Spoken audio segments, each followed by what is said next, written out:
Standar nih. Jadi mulai sekarang keluarkan pedoman berkehidupan dari Nabi. Dari pikiran, ke mata, ke telinga, ke lisan, sampai ke ujung kaki. Jelas? Nah, nanti kalau sudah dapat kita itu, turun ampunan Allah, maka rahmat Allah dicurahkan. Yang sebesar apapun kalau rahmat turun, udah selesai semua. Itu yang dimaksud Quran surah ke 39 ayat 53. Yang semalam terjemahannya dibacakan oleh Mas Ami itu. Ya. Qul ya ibadiyalladzina asrafu ala anfusihim la taqnatu mir rahmatillah.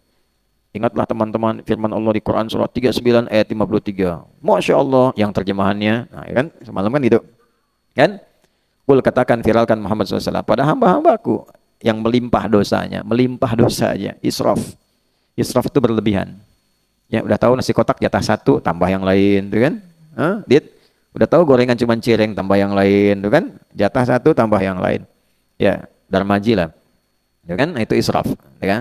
Tahu darmaji nggak? Nah itu ya, darmajinya daharnya pakai bahasa Jawa. Dahar 5 ngaku siji. Gitu ya. Makanya 5 ngakunya 1. Itu israf. Israf. Ya, ngakunya cuman ngambil ayam, ternyata ayamnya numpang di Alphard. Alphardnya sekalian diambil, gitu kan? itu salah satu israf namanya. Ada israf dalam berdosa. Israf berdosa tuh gini, kalau nggak melakukan rasanya kurang lengkap. Kamu tahu nggak? Dia kemarin mencuri ini. Oh yang benar, besok saya buktikan. Nah itu israf. Jadi kalau belum dikerjakan rasanya belum lengkap, semua dikerjain. Jahil iya, jahil dalam hal yang buruk, ya kan? Kemudian apalagi bikin hoax iya, mencuri iya, menipu iya, dikerjakan yang buruk-buruk itu. Hati-hati ya, ada beberapa dosa. Dosanya itu dia dosa menular. Jadi kalau dikerjakan bisa nular, nular ke dosa lain atau ke orang lain. Hati-hati. Misal zina tuh, ya zina. Zina itu kalau sudah berlaku, udah kemana-mana tuh, bisa ke mabuk, bisa ke lain-lain dan sebagainya. Itu bahaya, ya, bahaya. Pornografi, makanya hal-hal yang mendekati zina harus dijauhi. Wala taqrabuz zina, taqrab di situ ke instrumennya jangan didekati. Ya pornografi itu paling bahaya. Saya punya teman meriset, itu memindai salah satunya otak manusia itu gelombangnya. Beliau menyimpulkan dari hasil pindaian itu, dilihat, dicek, dan ahli kan, ahli tentang saraf, ahli tentang pergerakan otak, itu lebih bahaya pornografi dibandingkan dengan narkoba. Narkoba aja sudah bahaya luar biasa. Pornografi di atas itu. Dan terekam terus, terbawa. Makanya jangan pernah dicoba. Ya, hati-hati. Apalagi nanti dari pornografi jadi porno aksi. Itu berbahaya dan mengganggu karena di otak kita kan ada dua bagian yang berfungsi, otak kanan, otak kiri. Ya, otak kiri untuk memformulasikan rumus-rumus dan sebagainya. Otak kanan untuk imajinasi. Nah, imajinasi ini kadang-kadang lebih kuat dalam kondisi tertentu dan bisa berpengaruh kepada otak kiri. Ya, gampangnya gini, kalau lagi ngafalin Quran, ngafalin, itu kan otak kiri berperan tuh. Ramu, narik lagi. Tapi kan sering terganggu, setan masuknya ke otak kanan, bukan kirinya. Makanya ketika baca, mau ngapalin, membayangkan apa. Terjadi nggak begitu? Tiba-tiba dipindahin. Itu kan? Alif tuh, baru ngaji tuh. Alif. Tiba-tiba kata setan, niba nih bagus tuh. Kan? Atau dikasih bayang-bayang di luar. Ya, lagi baca tuh. Alif, lam, mim. Kamu inget tuh waktu main bola tuh. Oh, bola kamu diambil Jackie Chan. Tendang aja langsung sama dia tuh. Oh, muncul tuh.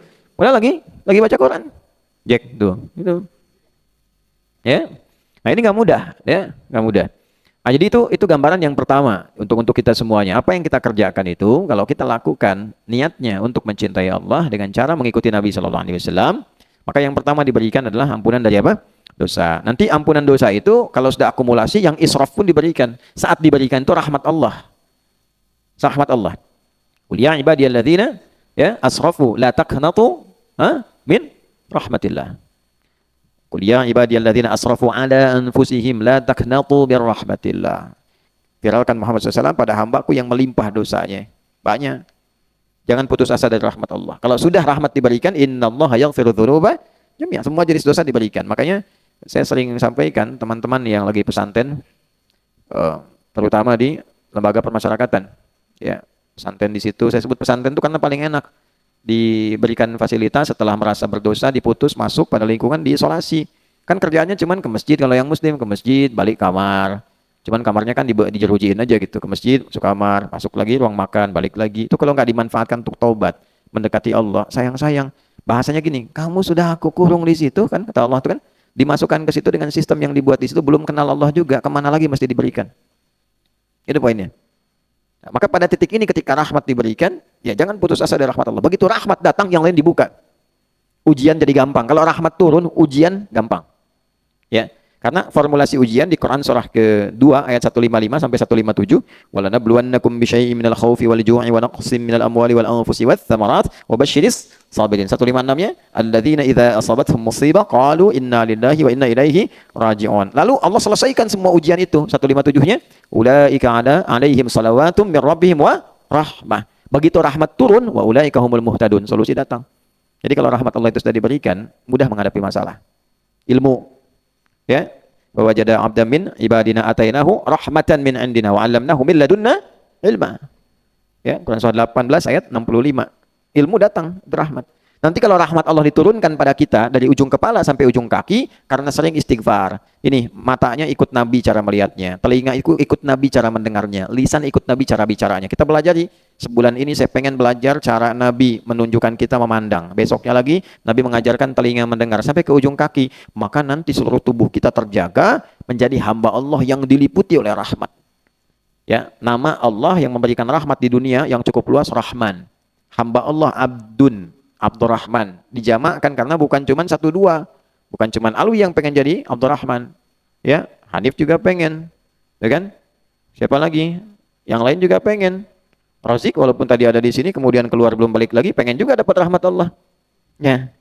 Pengen tuh calon istri yang nonton tuh, ya belum balik lagi tuh Razik tuh.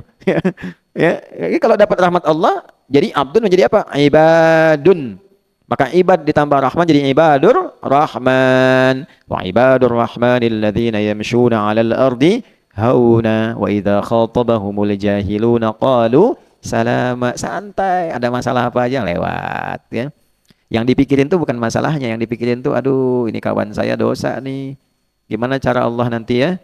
Cara supaya dia dapat ampunan Allah.